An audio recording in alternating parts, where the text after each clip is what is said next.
아니 저건 우리 현우의 장난감인데 왜 이곳에 있는 거야? 설마 현우가 우리 병원에? 앰뷸런스를 손에 쥔 김마리가 휘청거립니다. 어머니 괜찮으세요? 이거 어릴 적 우리 현우가 가지고 놀던 장난감인데 그럼 우리 현우가 해들병원 직원이었던 거야?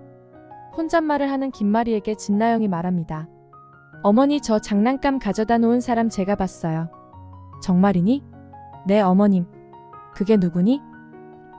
한진태는 절대로 현우를 버리지 않았다. 구독과 좋아요는 제가 영상을 만드는데 아주 큰 힘이 됩니다. 환우의 날 행사에 소아 환우들을 위해 추억의 물건을 기부하는 행사가 열리고 병원 직원들은 각자의 추억의 물건들을 기부하게 되죠. 윤가림은 로로 공주를, 안수빈은 팔이 하나 빠진 로보태권 Z를 내놓겠다고 말합니다. 모든 과들이 경쟁적으로 애장품을 내놓은단 말에 채우리도 무언가를 내놓을 결심을 하게 되는데요. 집으로 돌아온 채우리는 오랫동안 열지 않았던 상자를 엽니다. 그곳엔 자신의 엄마인 정순정과 함께 찍은 사진, 그리고 어렸을 적 자신이 가지고 놀던 앰뷸런스가 들어있었죠. 어릴 적 손에서 떠나지 않았던 물건이었지만 최선영에게 입양이 된 후로는 꺼내본 적이 없었죠. 물론 중학생 때이니 그걸 가지고 놀 나이는 한참 지났기도 했지만요. 돌아가신 어머니와의 추억의 물건을 꺼내놓으면 최선영에게 신뢰라고 생각했을지도 모르죠. 그렇게 오랫동안 갖고 있었던 엄마와의 추억의 물건인 앰뷸런스를 기부하기로 마음먹습니다. 한편 이번 행사의 기획은 한현성 본부장이고 진행은 진수지이다 보니 둘이 만나서 상의할 일이 많았죠. 단둘이 회의를 하는 모습을 보고 뚜껑이 열려버린 진나영의 질투심은 하늘을 뚫어버릴 기세였죠. 현성이 아직 수지를 온전히 잊지 못했다고 생각하는 진나영은 내심 불편하고 불쾌합니다. 그리고 초조합니다. 사랑 없는 결혼 생활에 깨가 쏟아질 줄 알았다면 그건 진나영의 완벽한 착각이죠. 한현성이 진나영에게 느끼는 감정은 책임감 딸랑 하나뿐이었으니까요. 수지의 진료실을 찾아간 진나영은 수지를 박박 긁게 되는데요. 언니, 채우리 씨랑 남매되니까 이제 현성 씨가 다시 남자로 보여? 왜 꼬리치는 건데? 진나영의 말도 안 되는 개소리에 진수지는 어이가 없습니다. 넌 결혼까지 해놓고 뭐가 불안해서 이 난리인데? 그리고 언니라고 부르지 말랬지. 난 더 이상 네 언니 아니래도. 그리고 이런 일로 찾아오지 마. 건들지 마라. 나 지금도 충분히 참고 있다. 되로 주고 말로 받는다고 경고하러 갔다가 되려 경고만 받고 나오는 진나영입니다. 환우의 날 행사 당일이 되고 모든 사람들이 행사장을 찾습니다. 그곳엔 김마리 이사장도 있었죠. 여기저기를 둘러보다 기부 물품을 보던 김마리는 깜짝 놀라는데요. 평생 잊을 수 없는 그 장난감, 내가 수십 수백 번을 만졌던 그 자리, 앰뷸런스가 집을 나간 후 돌아오지 않았던 그 자리, 그곳에 있어야 할 현우의 앰뷸런스가 여기 있는 게 아니겠어요. 아니 저건 우리 현우의 장난감인데 왜 이곳에 있는 거야? 설마 현우가 우리 병원에? 비틀거리는 김마리를 부축한 건 진나영이었는데요. 어머니 괜찮으세요? 앰뷸런스를 손에 쥔 김마리는 감격의 눈물을 흘리며 말합니다. 이거 내가 30년 전에 현우가 집을 나갈 때 직접 쥐어준 거야. 어떻게 이런 일이. 현우의 장난감이 우리 병원으로 돌아왔다니. 그럼 이제 현우를 만날 수 있겠구나. 헉 이럴 수가. 저게 잃어버린 현성씨 형의 물건이라고? 저건 아까 채우리 씨가 놓고 간 건데. 설마 그럼 채우리 씨가? 그렇게 잠시 동안 깊은 생각을 하는 진나영입니다. 나영아, 직원들이 기부한 거겠지? 그럼 행사가 끝나고 알아보면 되겠구나. 멍 때리는 진나영을 보고 김마리가 묻자 잔머리 대마왕 진나영은 장윤자처럼 천륜을 끊어버릴 생각을 하고야 마는데요. 얼마 전 찾아왔던 장윤자의 말이 생각이 났죠. 원래는 엄마의 말을 듣지 않고 현우를 찾아볼 참이었는데요. 근데 현우가 채우리라면 이건 상황이 완전히 달라지죠. 다른 사람이어도 짜증나는데 하필 채우리라고? 나의 치부를 모두 알고 있는 채우리가 현성씨 형이라고? 그건 죽었다 깨어나도 안 되지. 어머니 저 장난감 가져다 놓은 사람 제가 봤어요. 아까 어느 남자가 놓고 가던데요. 뭐라고? 어떤 남자? 누구니? 얼굴은 봤니? 해들병원 직원이었니? 의사니? 간호사였어. 어서 말해봐. 당장이라도 숨 넘어갈 것 같은 김마리의 물음에 진나영은 뻔뻔하게도 거짓말을 하죠. 아시다시피 거짓말이라면 대한민국 최강, 아니 우주에서 둘째가라면 서러울 진나영 아닙니까? 눈 하나 꿈쩍 안 하고 거짓말을 늘어놓기 시작합니다. 채우리의 인상착오와는 정반대로만 이야기하죠. 키는 좀 작았고요. 머리는 스포츠 머리였어요. 해들 직원은 아니고 보호자였던 것 같기도 한데 앰뷸런스만 놓고 병원 밖으로 나가버렸어요. 김마리가 그 자리에 주저앉아 눈물을 쏟자 당황한 진나영은 황급히 이사장실로 김마리를 데리고 갑니다. 정신을 차린 김마리는 그래도 희망이 생겼죠. 현우의 장난감이 돌아왔으니 현우도 곧 돌아올 거라 굳게 믿게 되는데요. 일단 급한 불을 끈 진나영이지만 상황이 이상하게 돌아갑니다. 로또 맞을 확률보다도 더 희박한 확률인데 어떻게 채우리가 현성씨 형인 거야. 그렇게 김마리 손에 들어온 앰뷸런스의 소식은 한진태에게도 전해졌죠. 여보, 우리 현우의 앰뷸런스가 돌아왔어요. 현우가 병원에 두고 갔어요. 우리 현우가 살아있다고요. 흠칫 놀란 한진태는 기쁘지 않았지만 기쁜 척을 해야 했죠. 그래요? 그게 정말이에요? 아니 이게 그때 그 장난감이에요. 근데 이런 장난감은 흔하지 않아요. 애써 이게 현우의 것이 아니라고 말하고 싶은 한진태였죠.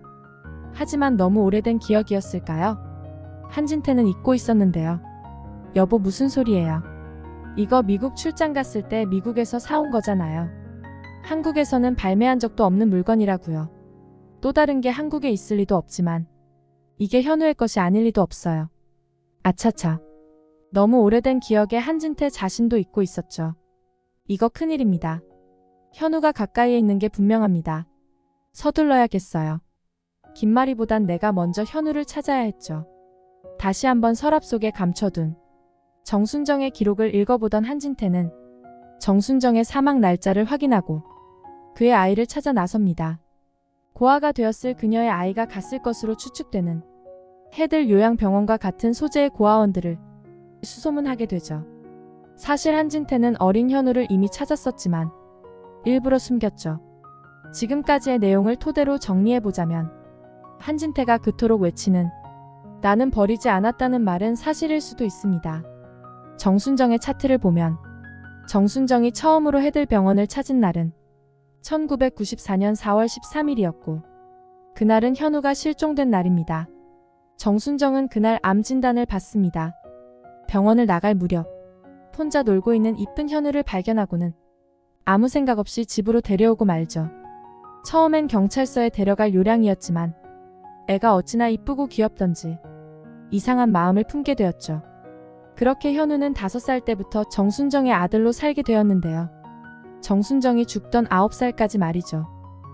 가난했던 정순정은 암을 치료하기는커녕 방치했고 결국 암은 더욱 진행되어 위암말기 판정을 받고 1998년 6월 7일 해들 요양병원에 입원하게 됩니다. 이때 채우리의 나이는 9살이었죠. 같은 기간 최선영도 수술을 마치고 난 후 그곳에서 재활치료 중이었고요. 최선영 때문에 이곳을 방문하게 된 한진태는 이곳에서 현우를 발견합니다. 하지만 현우는 한진태를 알아보지 못했죠. 4년 동안 정순정의 아들로 살아온 현우는 안타깝게도 부모에 대한 기억이 많이 흐려져 있었어요. 혼자만 현우를 알아본 한진태는 이때 현우를 데려가려 했지만 장인의 임종 순간 그가 했던 말이 떠올랐습니다. 아버님? 니놈이 감히. 누구한테 아버님? 넌 그저 이 애들의 머슴일 뿐이었어. 정말 버리지 않았다. 사고였다라는 한진태의 말을 전혀 믿지 않고 막말을 하는 장인의 마지막 말을 말이죠. 진작에 니놈의 야심을 알아차렸지만 그래도 한 가닥 믿음을 가졌는데라며 당장 현우를 찾아서 데려다 놓으면 믿어준다고 했지만 그럴 기회가 없었죠. 장인은 그날 사망했고 죽는 순간까지도 김마리에게 유언으로 남긴 말은 한진태로 하여금 독한 마음을 먹게 만들어버렸는데요. 그의 유언은 딱 이 말이었죠. 절대 저놈을 믿지 마라. 그렇게 장인의 유언은 한진태에게 빗수로 박혀 있었죠. 결국 한진태는 9살의 현우를 찾았지만 모른 채 했습니다. 결국 자신은 버리지 않았다는 한진태의 말은 거짓말은 아니었죠. 버린 건 아니었으니까요. 하지만 찾아놓고도 모른 채 한 죄는 변하지 않죠. 그렇게 한진태는 정순정의 아들을 찾아 나섰고 그가 최선영에게 입양되었다는 사실까지 알게 됩니다. 이럴 수가. 이런 기막힌 우연이. 이제 한진태에게 선택은 둘 중 하나입니다. 김마리에게 채우리를 찾아줄지 아니면 또다시 외면하고 김마리의 눈을 멀게 할지 말이죠. 얼마 후 진나영이 한진태를 찾습니다. 아버님 드릴 말씀이 있는데요. 저 아무래도 현성씨 형을 찾은 것 같은데 이걸 어머님께 어떻게 말씀드려야 할지 몰라서 아버님한테 먼저 말씀드려요. 한진태는 진나영이 현우를 찾았다는 말에 깜짝 놀랐지만 김마리에게 말을 하지 않았다는 말을 금방 이해했죠. 야심가 한진태의 눈에 진나영은 그런 인간이었으니까요. 결국 자신이 침묵하는 조건으로 자신을 인정해달라는 모종의 거래를 제안한 거였죠. 알았다는 듯 고개를 끄덕인 한진태는 내가 지시할 때까지 아무에게도 말하지 말고 있어. 그렇게 한진태와 진나영은 손을 잡고야 맙니다. 갑자기 김마리와 한현성이 너무 불쌍해지네요.